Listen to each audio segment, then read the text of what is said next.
Assalamualaikum warahmatullahi wabarakatuh. Perkenalkan, nama saya Alvita Dia Putri Santakanti dengan NIM J500230068.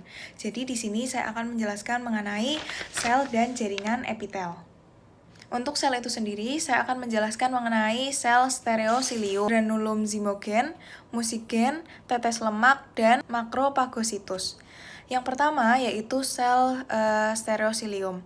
Untuk sel stereosilium merupakan sel yang terdapat pada epididymis testis. Pada sel ini terdapat membrana basalis yang terletak di bagian paling luar sel tersebut.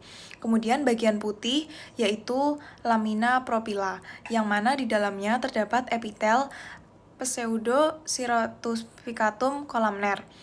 Lanjut, di dalamnya itu terdapat kereosilia yang merupakan rambut-rambut tipis yang memiliki fungsi memperluas bidang penyerapan dan memindahkan zat-zat yang berasal dari epitel menuju ke sel tersebut. Kemudian di dalamnya atau intinya itu merupakan sperma. Lanjut, untuk kedua adalah sel granulum zymogen yang terdapat pada pankreas. Di dalam sel tersebut terdapat beberapa bagian seperti pars endotherm, acinus, pars exotherm, dan ductus exocrine. Di dalam pars exocrine terdapat acinus dan ductus exocrine dan berbagai intinya yaitu pars exocrine. Untuk muginogen, di dalamnya terdapat villi internals. Sel muginogen berasal dari enterosit dan merupakan pelindung dari jaringan epitel. Lanjut, yang keempat kita akan masuk untuk pembahasan tetes lemak yang diambil dari jaringan adiposa yang merupakan jaringan paling banyak di bawah kulit. Tetes lemak itu yang berwarna hitam. Di lapisannya itu dilapisi oleh vakuola dan dilapisi oleh lobulus. Dan yang terakhir untuk sel yaitu sel makropagositus. Di dalam sel ini akropagositus yang menjadi inti bernama vena centralis. Kemudian titik-titik yang berwarna biru itu bernama makrofag atau sel Kupffer. Adapun titik merahnya itu disebut hepatosit yang dibungkus oleh sitoplasma.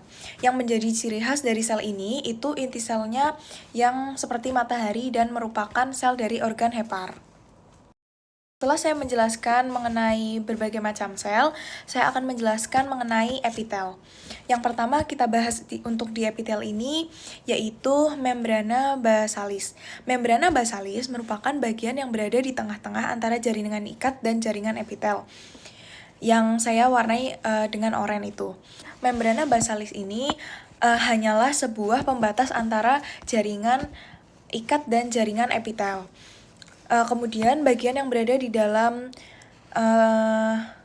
sel tersebut yang berupa bintik-bintik itu disebut sebagai epitel simplex squamosum, dan intinya dari sel ini yaitu glomerulus. Selanjutnya kita akan membahas mengenai epithelium simplex lucidium. Epitelium ini terdiri dari membran basalis yang seperti kubus. Di dalamnya merupakan massa koloid, dan di luarnya itu terdapat epitel simplex columnar dan folikel yang berupa bintik ungu.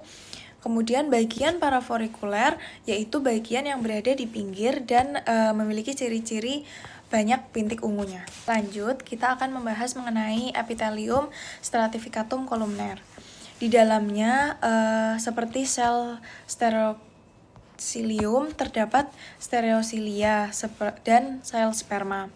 Kemudian di dalamnya juga merupakan jaringan ikat yang dibatasi oleh membran basalis. Selanjutnya kita akan membahas mengenai epithelium stratificatum columnar. Di dalamnya itu seperti sel stereosilium terdapat stereosilia dan sel sperma. Yang di luarnya itu merupakan jaringan ikat dan dibatasi oleh membran basalis.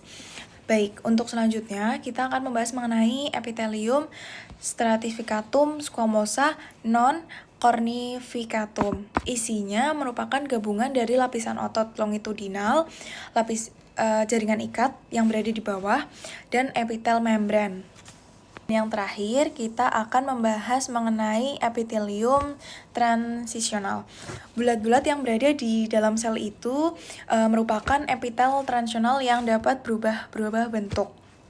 Kemudian di bawahnya itu terdapat jaringan ikat dan paling atas yaitu sel permukaan. Itulah penjelasan saya mengenai sel dan epitel. Kurang lebihnya mohon maaf. Wassalamualaikum warahmatullahi wabarakatuh.